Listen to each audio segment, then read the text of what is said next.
Hello and welcome to Pathways, where you are invited to join me for a visit with luminaries in personal development and cultural evolution. This is your host, Paul O'Brien. Today, we're going to visit with an expert on the psychedelic renaissance that's happening. Psilocybin, LSD, DMT, ayahuasca, ketamine, MDMA, and other psychedelic substances are becoming more common for therapeutic use. Our guest wrote an incredible book looking at their history, as well as the multitude of scientific studies currently providing evidence for psychedelics' ability to treat addiction, depression, anxiety, and trauma, and their potential to treat neurodegenerative diseases such as Alzheimer's. Our guest is Anton Gomez-Escolar, author of the new book, The Psychedelic Reawakening: How Psilocybin, MDMA, Ketamine, LSD, and DMT Are Changing Lives. Anton is a psychopharmacologist who works on psychedelic research, drug education, and harm reduction. He is the founder of Drogopedia and has worked at organizations like Energy Control and the European Union Drugs Agency, and has presented on psychedelics at several international forums, including the European Parliament and the United Nations. He is a member of UNAD Global Drug Policy Commission and co-founder and board member of the Spanish Society of Psychedelic Medicine and the INAWE Foundation for Psychedelic Science and the Psychedelic Society of Madrid. Wow.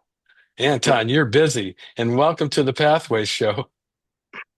Thank you very much for having me here, Paulo. It's a big pleasure. Thank you for reading such a long introduction. I feel very humble. Okay, let's start by asking who is your intended audience for this book, Psychedelic Reawakening? Well, I want to reach people that is interested in mental health, in science, people that maybe have been hearing about psychedelics in the last few years, but they don't know like what's going on, like in a more complete image, and they want to know like what's going on, all the different parts of this psychedelic renaissance, like the social part, the historical part, the scientific part, the mental health part. So all the different areas that are now being pushed forward by the use of psychedelics. And this book is like a 360 degrees review of all that is happening with psychedelics nowadays, where all this comes from, and what is the likely future for all this field. Yeah, it's an amazing work. It's so full of information. So, what inspired your own journey into psychedelic research and harm reduction? And how did your journey inform your perspective? Well, it was my own self-exploration with psychedelics that made me discover that this world was full of really interesting things that need to be explored and need to be scientifically researched and need to be brought to people in medicinally developed ways, like psychedelic assisted psychotherapies. In my case, I was suffering a deep depression around 20 years ago, and I was lucky enough to find a psychedelic therapist who offered me to have psychedelic therapy in an underground way. And thanks to this experience, I completely changed my feelings at that time. No, I stopped feeling sad, I stopped feeling depressed, and it was over forever for me. So after that time, I've been happy and living a healthy life. And so I wanted to make this new focus to make this new revolution accessible for everyone, and especially for those patients that are really in need for innovative cares and innovative treatments in mental health. Because I have the Right. feeling that we are stuck in when it comes to mental health treatment since the 50s, more or less. So we don't have like really good new discoveries in the areas of mental health treatment. And this is one of those discoveries that can completely change and revolutionize the way we approach mental health in our world. That's why I started working in the field of drugs. I did a master's degree in psychopharmacology and drugs. I did another master's degree in public health, and I started writing these books. I started talking about these topics in international conferences like the United Nations, like the European Parliament, and this is my mission nowadays, like to Yeah. spread the word about this Right. revolution, and to make these people that is researching about these topics, these scientists, to have a better and wider audience, reaching everyone that is mainly interested in this topic. So what 20 years ago, I'm just curious, which psychedelic helped you get through your depression? In my case, my psychedelic assisted therapy was used two psychedelics. The first one I used was MDMA, which is Right. an amazing emotional opener, heart opening substance, very interesting. If you use it in a good setting with a good therapeutic structure, it works wonders. And the second one I used was psilocybin. That is that this mind-blowing experience, much deeper than Right. MDMA, but in the other way also a little bit more stronger. And that's why I think it's better to have this first approach with a less powerful psychedelic like MDMA or a pathogenic substance, and then when you feel that you know more or less about the experience, then you can have the second one with this bigger and more powerful or more hallucinogenic substance. No? So in my case, it was these two substances in a psychotherapeutic context, the ones that bring me to a very nice improvement. Now, we've known about psychedelics for quite a long time. I grew up in the 60s in San Francisco, so I was personally exposed to a lot of things. Um, but why has it taken us so long? Why is there a reawakening? What was the impact of the war on drugs? Yeah, that's a very hot topic because uh, it doesn't make any sense that we have been banning and pushing backwards substances that were very useful in therapeutic in a therapeutic way and very safe in other realms, and we decided also to push them back, to stop them, to ban them, and this all was because of a moral approach to drugs. For example, in the ancient times, in the prehistoric times, the use of psychedelics was probably very widespread. Many different societies use them. But in the European continent, in particular, in the Mediterranean area, the use of psychedelics was prosecuted by the Catholic Church as an immoral and a dangerous practice. Also, they like also looking for women that were knowing a lot about plants, about plant medicine, like those witches and all these movements. That was like the first disappearance of psychedelics in the Western world. But also, we had this second disappearance of psychedelics in the Western world that happened in the late 60s and early 70s. And at Right. that time, it was a combination of social movements like the hippie movement, the anti-war movements, the civil rights movement, was also combined with very sensationalistic press and very sensationalistic newspapers, like blaming LSD for all crazy things like women delivering frogs and things that were completely crazy, and they were all blaming LSD for all these things. Of course, there were also some accidents that really happened, like people taking LSD and falling from a cliff, or people taking LSD and having a car accident, or people taking LSD and having a psychotic break. These things are real dangers of having psychedelics in uncontrolled ways, in uncontrolled settings, but those were not enough to justify a blanket ban as it happened with psychedelics.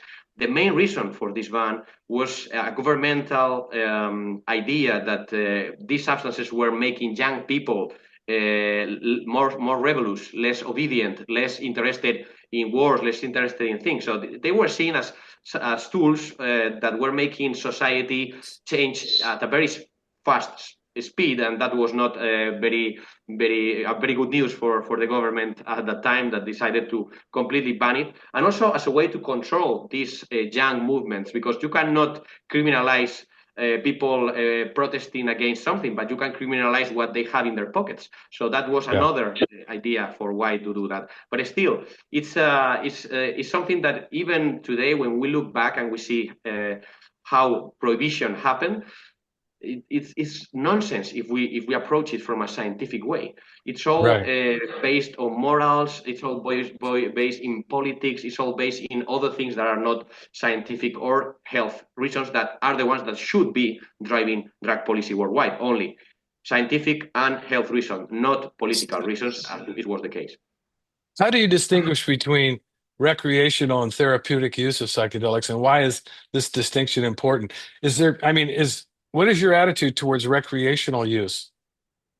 Well, it's a very difficult distinction to make, especially when it comes to psychedelics, because in society, in an attempt to make things easy or simple to understand, they always divide drug use in therapeutic or recreational.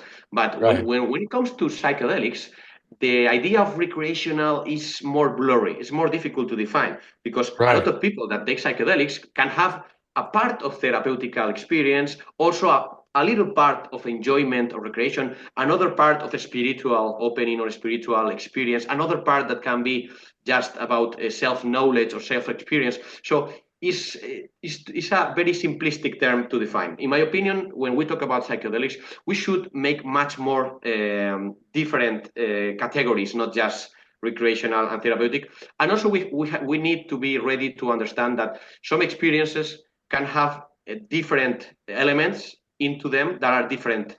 So, meaning one experience can combine the recreational, the spiritual, the therapeutic, and even the self awareness. So everything can be mixed into a single experience. So it's difficult to divide. But when we talk about what happened when we talk about recreational use is usually the use that is perceived to be outside of a therapeutic setting or is not like under supervision from a medical doctor or from a practitioner or from a therapist. This kind of use of psychedelics that most of the times is not recreational, it's just spiritual or other realms.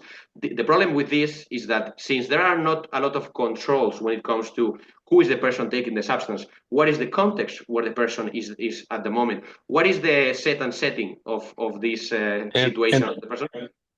and what is the dosage too? Yeah, Yeah, I yeah, can take I could say from personal experience, I took so much LSD when I was young, and I never thought of it as recreational, although yeah. I had some great experiences.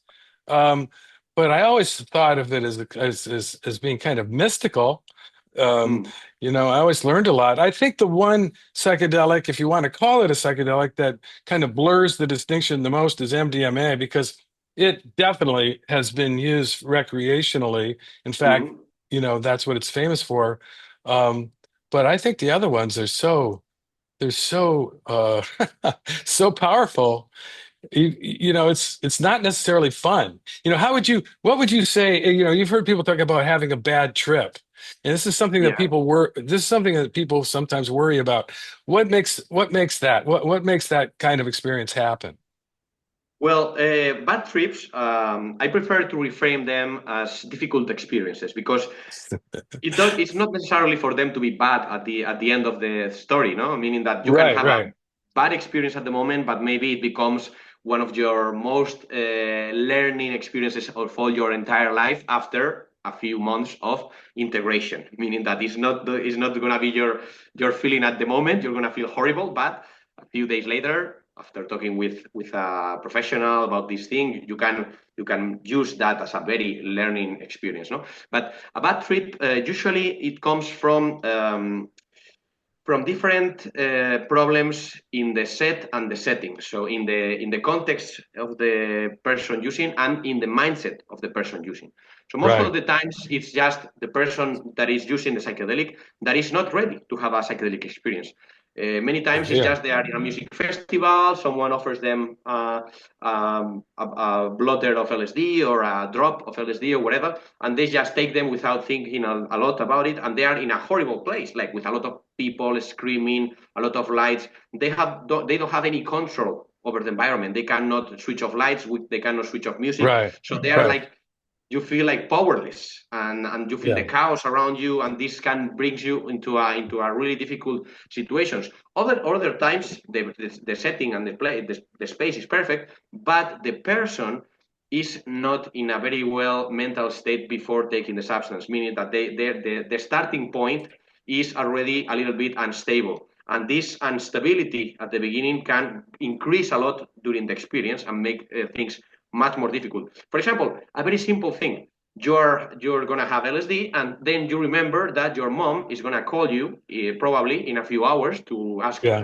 how are you, and then you start having some anxiety, panicking a little bit, what I'm going to say, he's going to discover, whatever. Or, for example, people that start feeling that they are going crazy and they don't have a supportive professional next to them to assure them that they are not getting crazy. And they start looping, I'm getting crazy, I'm not going back ever, this is going to be like this forever. And this makes people suffer a lot. So there Right. are many reasons for a difficult experience. We have, for example, in Europe, and I guess in the States also as well, a team that is, in this case, is called Cosmic Care, that works in music festivals, offering trip sitting for people that is having very difficult experiences. And we are specialized in bringing people down when they are like in one of these difficult states. Right. Well, that's good. Now, a lot of mental health disorders are correlated with overactivity in something that's called the default mode network. And this includes depression and addictions and OCD. Um, I've always been a little bit confused about this default mode network. And, what is it? Can you explain to us what the DMN is? Well, the default mode network, as it names signals, is a network that switches on when we are in default mode, when we are not doing anything specific, like when we are daydreaming, just thinking about our things. The thing is that this network is a very important network, connects many different areas in the brain in between, and also is very related with the compartmentability of the brain. So having like a very specific area that is working in something, having another area that is working in the other something, the default mode network is kind of coordinating these activities that are isolated in different areas of the brain. What happens when we are in a let's say a regular state? Our default mode network might be switched on if we are just relaxing and thinking about our life. But the minute we have to start a task, then the default mode network switches off and lets our brain work towards a goal. For people that is having depression, anxiety, that is having an addiction, for these people, this network is overactive. So it's all the time super active, and this make for them very difficult, for example, to feel that they are here and now. So to feel like here I am, I'm doing whatever. They are always in their own heads, thinking and thinking and thinking and thinking. It might be thinking about a drug that you want to purchase, like heroin or whatever. It might be thinking about how bad your life is and how mistreated you have been during your life. If you have, for example, depression, or it can be like how horrible it's going to be, whatever thing you're going to do if you are feeling, for example, anxiety. So the thing is, you are always in your head, rolling and rolling and rolling. This is what is called rumination, and it's Yeah. very common in mental illnesses, especially in this kind of like depression and anxiety. And what is psychedelics? And What is the impact of psychedelics on that? psychedelics are able to destabilize or kind of switch off, but a more correct term is to destabilize the activity of the default mode network. So it means that it frees the brain from the control or the rigidity that the default mode network is giving to your thoughts. Another thing that is very important is that your ego, your sense of self, your all that is placed anatomically is placed in your default mode network as well. So that's why when you're having a psychedelic experience, apart from having like a break from your usual thinking pattern, you're breaking your usual thinking pattern, you're thinking outside of the box in literal terms, you're thinking outside of the Right. box because you're thinking completely in a different way as you used to. You are also deprived from your self-identity. And this is very, very helpful because many problems in mental health comes along with a wrong idea about yourself, a misunderstanding about yourself, and feeling free from that gives you the possibility to be more honest with yourself, to be free from prejudices, to feel in a different way, and to think about your problems from a different light, from a different perspective. And this is what psychedelics do most of the time. They change our perspective in a way that you are able to reestablish a new feeling, a new way of feeling yourself. Yeah, they say that the ego just wants to be in control. This is what we identify with. But that they often describe psychedelics as causing the dissolving of the ego or the death of the ego, which the ego can find threatening. Um, Very in threatening. fact, Richard Lewis Miller, I was just on the show. He was just on the show a couple months ago. He wrote a book, Psychedelic Medicine at the End of Life. And Yes. he makes the point that the psychedelic experience actually prepares us for the actual death that we're going to go through at some point or another. What are your thoughts on that? Yeah, that's a very promising line of research. Actually, it was one of the first uses of psychedelics in the 50s and 60s to prepare people that is suffering from cancer, terminal cancer, late stage cancer, to prepare them for receiving the death, and the results were impressive. It worked wonders with this kind of patients, and also it was replicated decades after, for example, in New York University, or in John Hopkins University. Those Yeah, two universities ran studies on late stage cancer patients, and the results were super good ones. I mean, people like around 80% of the participants were no longer depressed after a single experience with psilocybin, and this state persisted until the day of the death, meaning that it was working like an antibiotic, like it was like destroying like the illness in that point. And also in Europe, for example, now we have a public funding for a study that is called PsyPal, that is a study from running in different European countries, and is funded by the European Union with this 6.5 million euros for researching the uses of psychedelics for end of life treatments, no, and palliative care. wow, that's fantastic. And what about microdosing? Tim Ferriss claimed that the billionaires he knows, almost without exceptions, use hallucinogens on a regular basis. And I think he's talking about microdosing LSD or something like that. Yeah, he's talking. Well, he's talking both things, like the big psychedelic experience, and also, of course, the microdosing that is very trendy, Okay. especially in Uh-huh. in very innovation environments, no, like Silicon Valley, Wall Street, places where you need to be like ahead of others, so you're competing with in creativity Right. and The in creativity, performance. yeah. But Hmm. if we look just to the science that is being published until now, which is not a lot of science, we have to say this is very early research. It seems that most of the power of microdosing comes from the self-belief that people have in the microdosing. So we can say that, in a sense, for the time being, it looks like it is mostly a placebo. But Ah, saying this doesn't mean that it is not useful, because probably it's going to be useful. And I really believe that microdosing may be useful in a future. But I think we don't have the scientific tools that are precise enough to detect subtle changes that probably are happening. I And see. these subtle changes are more difficult to quantify, because most of the studies that we do nowadays is self-reporting studies. So it's like, how you feel today? You feel one, tomorrow you feel two. This is very subjective. It's Right. Right.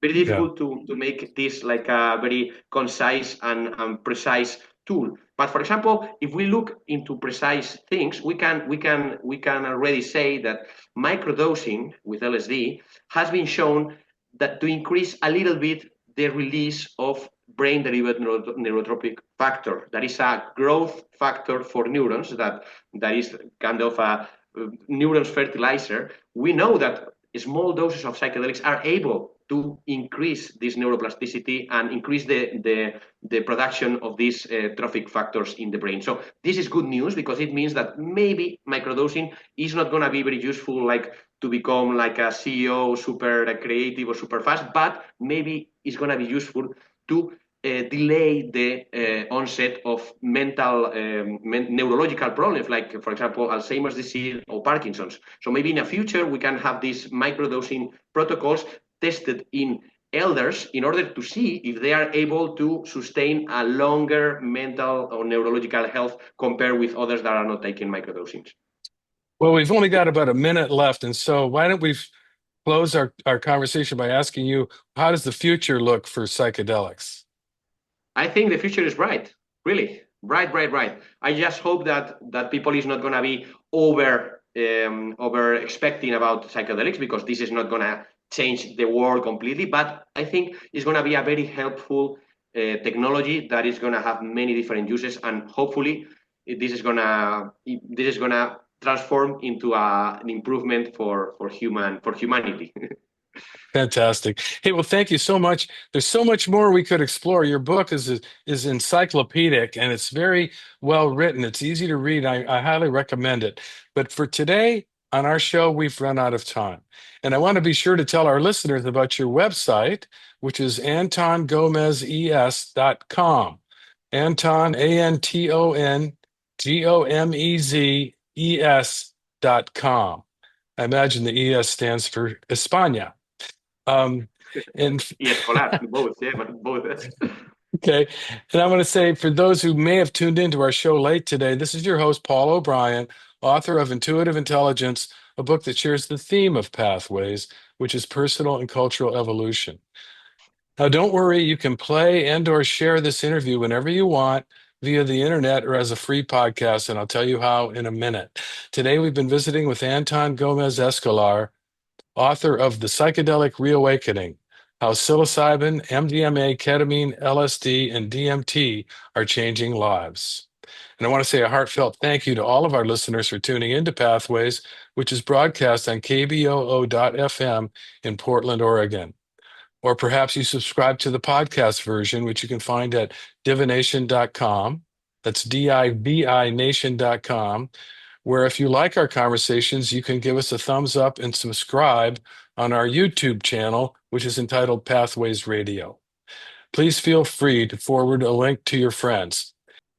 Well, this is Paulo bidding you adieu and reminding you to tell your friends about Pathways Radio and podcasts.